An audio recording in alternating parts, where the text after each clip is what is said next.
And again, literally the same story, bro. This is the worst outcome, right? Just easy left alone as the solo, if he even makes it out. But everyone's gunning for him. Want to confirm the full wipe on the squad. That'd be Power Gaming going out as effectively the not.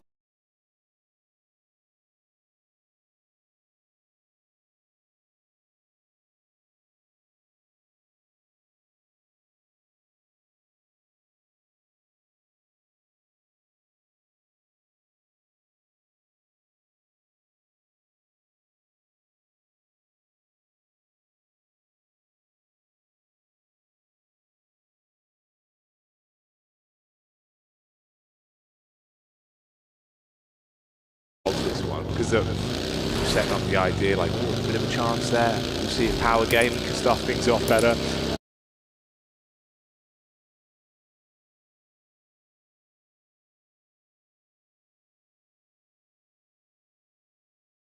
Didn't go that way, it wasn't the storyline.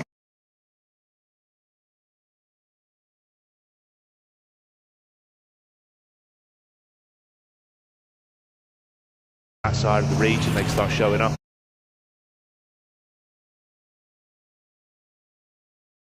Again, so I'm curious. Maybe it's a case where Sook in that situation just takes some pot shots over towards fourth drives as they make their way across the bridge and then they can group up. But I think that the risk doesn't outweigh the reward here, honestly.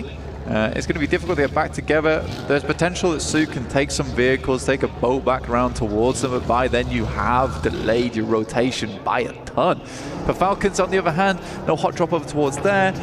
Though my main takeaway from this game is because it's such a southern playing path, it doesn't really tell us too much about the drop spots, because these were a lot of backups being used. Yeah, it's fair enough. It's fair enough. It's a good point to keep in mind, obviously, in terms of how it's going to affect things here.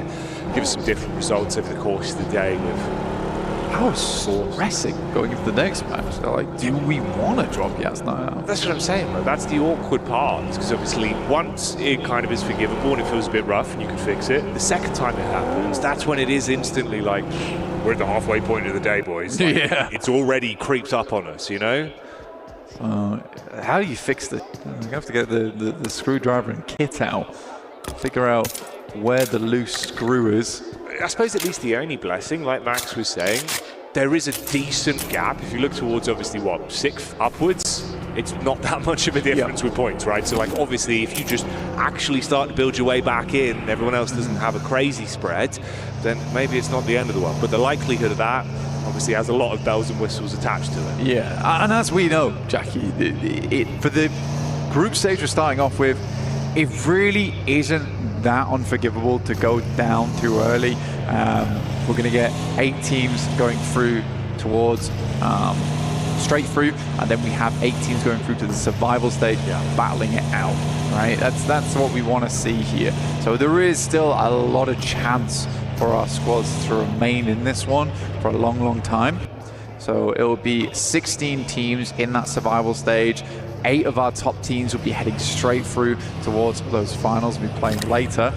So we won't really see any teams or their keys being crushed until after that survival stage. Yeah, you've got to wait for the spectacle. Like Barney was teasing, when the iris opens, sparks will be flying. So you won't want to miss that as the action develops here.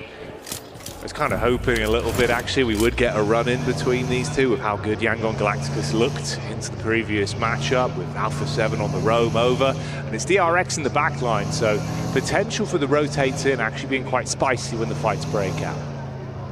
Yangon Galacticus pretty close towards what I would say is a fairly central position. Now roaming around towards gas station, and that side of the map pretty barren over towards the pizza slice that just sits on the northwest side of the map, which is very, very open. You don't really want to play around there. Always do find that that cross from shooting range off to that eastern side is a bit more awkward, which is why you're seeing much more teams down towards that southeast around Yasnaya. And staying far enough away from the field. So there's a lot of treacherous zones here that you don't really want to go into. I'm sort of surprised we don't have any teams trying to bank over towards Rozok. I guess for Regnum Karya, they're keeping a player back in wild so he can quickly dash back over towards Rozok if needs be. Yeah, it's fair. It's fair. Let's see though, let's see what this is going to do in terms of the shift and how the zone rotate will affect things. Blank obviously favours some.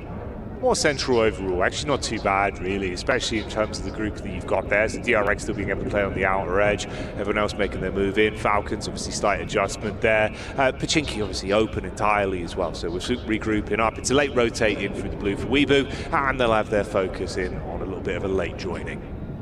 I think, honestly though, for the circle, pretty rough.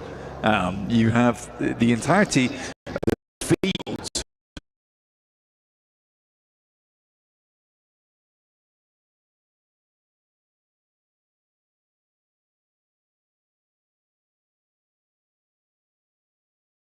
Field too. So this is pretty tough for a lot of teams to remain, and I would probably bank on at least 2 or 3 teams going down over the course of the next circle, maybe circle and a half. Definitely a lot of potential. Not much cover to play with, limited opportunities for the compound, so fights could be coming your way. Absolutely, you're right.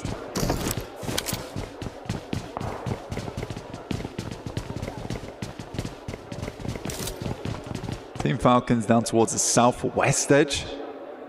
Like you said, Chinky was free as they'd left it quite early, but they're going to have to get past school right now. They're over towards apartments. A little bit more difficult to see because we are cramming 15 teams into a small space because they're all avoiding that fielded area. They're trying to take up space around some of the remaining compounds. You have the river that cuts through into the lake. It's a weird circle. It's a very weird circle. I do like this position DRX has, though Alpha 7 is waiting in the wings. Mafioso underneath. This typically is a really good spot to catch teams playing on those outer shacks and outposts just over towards the western side of Yasnaya on the lake. You can control a lot of area from this top side. Now, how will DRX handle Alpha 7 though? Because the rest of the team is making their way on over with Cleo, Squash and Revo just off towards the west.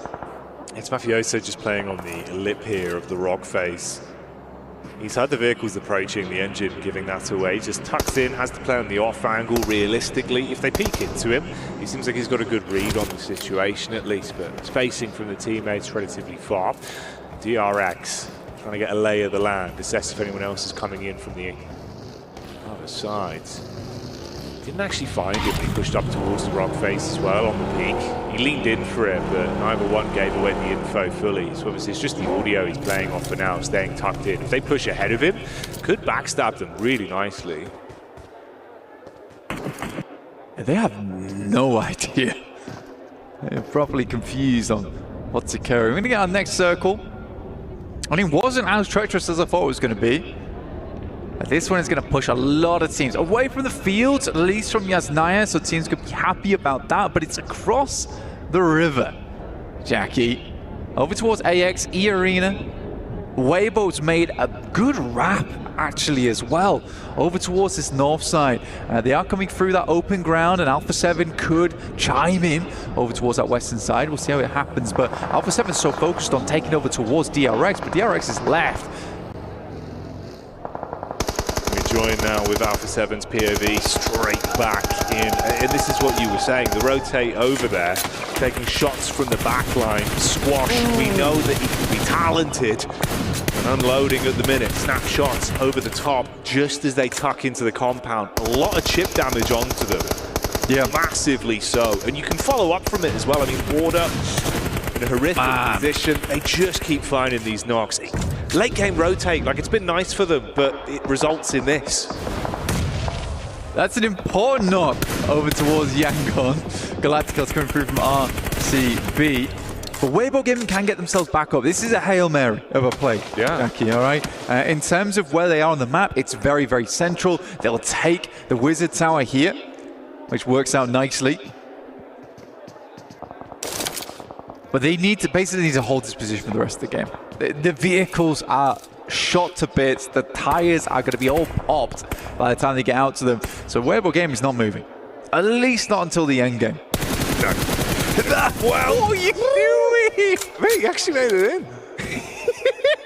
Oh, it couldn't have been better timing on it. Straight Benny Hills out up the stairs, wanting to get himself into the high ground. This is such a risky play. Yeah, it's meant to be. There's no one there to help him. He just went for it. It's like we need. Where they're underneath the bridge right now. They're playing the bridge, but the fact that no other team has really challenged that position as well is a staggering thought to me, honestly, because a lot of times you'll have teams on either side. So Regnum Kaive to hold this, it doesn't seem like the best position in the world to be literally on the iron girders underneath there. But it does keep you alive a long, long time. It doesn't always necessarily give you the winning position of the game, but I think for a lot of teams, survival is quite important in this particular match with this kind of circle. Okay, his two names we haven't had to say too much during this matchup, but of course were very prevalent in our first outing of the day. You've got 4 Fribes and also Vision. We're both fighting down towards the outskirts. Similar kind of setup here, actually, with some of the teams that could be going head to head. Feels like no one really